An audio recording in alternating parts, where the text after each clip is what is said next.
안녕하십니까. 2024년 12월 12일 최병목이 팩트 시작하겠습니다. 자, 조국혁신당 대표의 입시 비리 등 혐의에 대한 대법원 선고가 조금 전에 있었습니다. 상고 기각. 그러면 징역 2년이 확정됐죠. 1심과 2심에서 징역 2년 이렇게 선고를 받았기 때문에 그걸 확정한 겁니다. 그러니까 3심에서 뭐 1심과 2심 결론이 맞다 이렇게 본 거죠. 뭐 혐의라는 거는 법률적으로 얘기하면 뭐 직권남용, 업무방해 뭐 이런 것들인데 구체적 내용으로는 뭐 다 아시다시피 자녀의 인턴 확인서 뭐 이런 것들을 뭐 표창장 이런 것들을 위조해서 대학 입시에 이용했다 또는 대학원 입시에 이용했다 뭐 이런 거고요. 노한중 전 부산의료원장에게 딸 조미 씨의 장학금 600만 원을 받아서 청탁금지법을 위반했다. 유재수 전 부산시 경제부시장의 비위를 민정수석실 특명감찰반이 확인을 하고도 그 감찰을 중단했다. 이런 것들이 이제 직권남용, 입시는 뭐 업무방해 뭐 이런 것들이 되는 겁니다. 이런 내용들인데 조국이라는 사람의 퇴장, 이건 사실 굉장히 어떤 학문적 연구 결과도 나올 수 있을 정도로 한국 정치사의 여러 가지 의미를 갖습니다.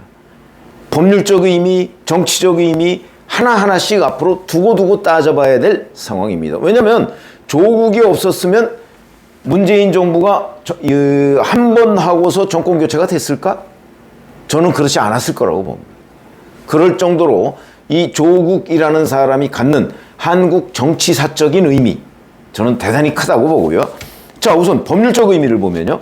징역 2년이 확정됐으니까 이제 의원직을 상실합니다. 상실하면은 이제 조국혁신당 비례대표가 있죠. 뭐 그 사람이 이제 의원직을 승계하니까 조국혁신당 의원 숫자가 줄어드는 건 없습니다. 곧바로 승계가 되니까. 그러니까 뭐 그건 의미가 없고요. 근데 여기에서 이제 이런 것이 있습니다. 기소된 게 2019년 12월이거든요. 지금 5년 만에 확정이 되는 겁니다. 아니 별것도 아닌 잡범 같은 이런 범죄 혐의를 도대체 5년 만에 재판을 확정시키는 이게 뭐냐? 이거는 김명수 대법원장 체제가 조국을 계속 봐줬기 때문이다. 그러니까 지체된 정의다. 이거는 아마 한국 사법부의 흑역사로 기록이 될 것입니다. 5년 만에 별것도 아닌 범죄 혐의, 그것도 뻔한 범죄 혐의를 가지고서 뭐 다투는 척 결국 법원이 봐준 것 아니냐. 1심 가지고 엄청나게 오래 끌었지 않습니까? 그러니까 봐줬다. 김명수 대법원장 체제가 결국 사법부의 흑역사를 만들었다. 그래서 지체된 정의, 그의 전형적인 형태다. 이렇게 판단할 수 있는, 아마 계속 기록에 남을 것이다. 그동안 조국이라는 사람을 변호하고 수호하고 뭐 그건 거의 농단 수준이었습니다. 뭐 수사농단, 재판농단 수준이었는데 더군다나 이걸 또 진영 논리로 옹호하고 이런 사람들 아직도 반성하지 않고 내가 언제 그랬냐는 듯이 지금 다시 나와서 논평을 하고 있습니다. 너무나 뻔한 사실인데도 불구하고 그게 뭐 이럴 가능성이 있다. 특히 그 중에 변호사들 자기들도 다 알고 있으면서 진영 논리에 함몰돼서 자기의 양심을 팔았다. 저는 그렇게 판단을 하고요. 자, 이런 것들이 이제 법률적인 의미입니다. 자, 그러면 이제 또 정치사적인 의미, 뭐 국면이 바뀐 거 어찌 보면 이게 훨씬 더 크죠. 이제 야권은 지금까지 이재명 1극 체제 뭐 이렇게 얘기를 했지만 사실 조국이라는 사람이 어느 정도 뒷받침을 하고 있었습니다. 양분까지는 아니어도 어느 정도 뭐 대안으로서 작동을 하고 있었는데 이제는 야권은 당분간 이재명 1극 체제인 거는 명확해 보인다. 이래서 이제 이재명의 사법 리스크라는 것이 훨씬 더 중요해졌다. 왜? 이제 이재명마저 사라지면 사법 리스크 때문에 만약에 대선에 출마 못한다면 그러면 이제 야권은 재편 과정을 거칠 수밖에 없다. 근데 윤석열 대통령 탄핵이 되면 뭐 될 가능성이 지금 뭐 아주 높죠. 되면 헌재로 넘어가기 때문에 헌재는 그 기간을 예측할 수가 없습니다. 그러니까 국민의힘으로서는 어느 정도 시간을 버는 이런 일이 벌어질 것이고, 이거 그동안에 이제 선거법에 관한 이제 2심이 과연 어떻게 될 것이냐. 지금 벌써부터 이재명 대표는 한날 한시가 급하기 때문에 2심 변호사 선임 안 했다고 그랬죠. 거기다가 소송 기록을 지금 접수를 거부하고 있습니다. 이게 바로 최강욱 전 의원 사태하고 똑같은 거라고 그랬죠. 아마 계속해서 폐문부재, 그러니까 사람이 없어서 소송 기록을 못 받는다 이런 거죠. 그 상황이 되면 한 3번쯤 보내고 안 되면 공시송달을 합니다. 그러면 그 절차를 한두 달 거쳐야 됩니다. 최강욱 전 의원이 그렇게 해서 2달을 버텼죠. 그렇게 되면 3개월 내에 이재명 선거법 2심 못 나오는 것 아니냐. 이렇게 되죠. 물론 2심 재판부가 이재명 피고인의 이런 꼼수를 정확하게 꿰뚫고 있겠죠. 누가 봐도 뭐 뻔한 거니까. 그랬을 때 2심 재판부가 어떻게 대응하느냐. 이게 제일 중요하다고 제가 말씀을 드렸습니다. 그냥 일반적으로 그냥 그 피고인이 이재명이라는 것을 만약에 고려하지 않고 그냥 재판을 진행한다고 하면 늘어질 겁니다. 근데 이게 피고인이 이재명이고, 이재명은 지금 어쨌든 이 재판을 지연시켜서 대선 출마의 발판을 마련하려고 하기 때문에 그런 그 꼼수, 피고인이 꼼수에 재판부가 놀아날 수가 없다라는 판단을 한다면 적어도 2심 재판을 내년 3월 이전에는 끝내려고 할 것이다. 그러니까 재판부의 의지에 달려 있다는 거죠. 자, 어찌됐든 간에 그래서 이재명의 사법 리스크가 더욱더 중요해졌죠. 조국의 퇴장과 함께 이런 얘기가 되는 거고요. 또 하나는 자, 이제 조국혁신당 지지층이라고 하는 사람들, 이른바 조국 어찌 보면 그 사당이나 마찬가지니까 거기에 있는 그 지지층은 과연 어디로 갈 것이냐. 민주당에 흡수될 것이냐, 아니면 독자적인 지지 기반을 가지고 당분간 정치 활동을 해낼 것이냐. 이건 예측이 쉽지는 않죠.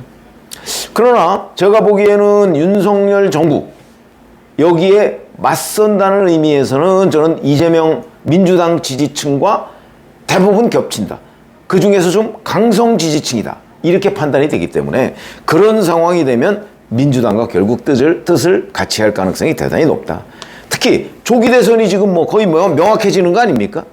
이런 상황이 된다면 이번 대선에는 결국 민주당과 같은 길을 간다. 그러면 이재명 대표가 나온다면, 출마를 할 수 있게 된다면 이재명 대표를 지지하게 될 것이고, 만약에 이재명 대표가 사법 리스크 때문에 출마를 못한다면 플랜 B, 그게 김경수 전 경남지사가 됐든 김동연 경기도지사가 됐든 김부겸 전 국무총리가 됐든 그쪽으로 결국 지지세가 흡수 통합되지 않겠는가, 이렇게 보는 것이 맞고요. 그 다음에 또 하나 이제 관심이 이런 거 아마 있을 겁니다. 조국은 과연 정치적으로 회생이 가능한가? 자, 우선 법률적으로만 따지자면 징역 2년을 이제 사실은 그동안에 구속된 적이 한 번도 없기 때문에요. 징역 2년을 선고받았으니까 2년을 지금부터 진짜 생짜로 살아야 됩니다. 2년을. 그리고 나서 나오면 5년간 피선고권이 없습니다. 합치면 7년이죠. 2031년까지 피선고권이 없습니다. 어디에도 못 나옵니다. 이런 거죠. 그럼 여기에서 이제 변수. 만약에 정권이 민주당 쪽에 넘어간다. 지금 생각하기도 싫은 분들이 많이 있겠지만 가능성이 없는 게 아닙니다. 가능성이 높죠, 어떻게 보면. 국민의힘 정권이 정권 재창출을 할 가능성보다는 민주당으로 정권이 넘어갈 가능성이 더 많죠. 그건 정직하게 얘기하면 그런 겁니다. 더 많죠. 객관적으로 보면. 그러나 넘어갈 것이다라고 단정하기는 어려운 거. 그런 정도의 상황이라는 거죠. 자, 그러면 이제 그걸 가정을 해볼 때 이제 민주당 정권, 그게 이재명이 될지 누가 될지는 모르지만 그 대통령이 조국을 사면복권시킬 가능성은 있죠. 있습니다. 확정됐기 때문에 사면복권시킬 가능성. 그 가능성 충분히 있죠. 그러나 또 이 반론도 있을 수 있습니다. 조국을 사면복권시켰을 경우에 경쟁자로서 아주 강력한 경쟁자로서 등장할 수가 있죠. 그거를 과연 민주당 정부가 인정할 수 있겠는가? 차라리 민주당 내에서 어떤 정권을 그냥 마르고 닳도록 가져가자 이럴 가능성도 있기 때문에 그것도 장담이 안 되는 거다. 이렇게 판단이 됩니다. 그래서 여기서부터는 이제 순 가정이죠. 민주당이 우선 정권을 잡을지 못 잡을지조차도 모르고 이렇게 돼서 이제 국민의힘에서 또 슬기롭게 이 위기를 넘기고 윤석열 대통령과의 단절을 통해서 새로운 그게 한동훈 대표가 될지 아니면 오세훈 서울시장이 될지 홍준표 대구시장이 될지는 모르지만 새로운 방식으로 해서 전열을 정비해서 대선에 이길 수도 있는 거 아닙니까? 그 가능성도 없다고 할 수 없습니다. 그렇기 때문에 그건 이제 그야말로 가정 이런 건데 조국의 회생 가능성이라는 측면에서만 놓고 보면 국민의힘이 정권 재창출을 했을 때 조국에게 사면복권을 시켜줄 가능성은 거의 없다고 봐야 되는 거고, 그러나 민주당이 정권을 잡았을 때는 사면복권의 가능성이 조금 있지 않겠는가. 그러면 정치적으로 회생 가능성이 있다. 이렇게 말씀을 드릴 수가 있는 거죠.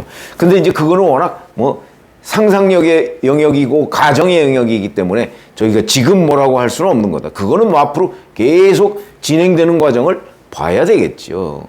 그러나 당장 여튼 조국의 퇴장은 지금 현재로서만 보면 적어도 7년간의 어떤 조국 개인으로서는 정치적 암흑기를 거칠 수밖에 없다.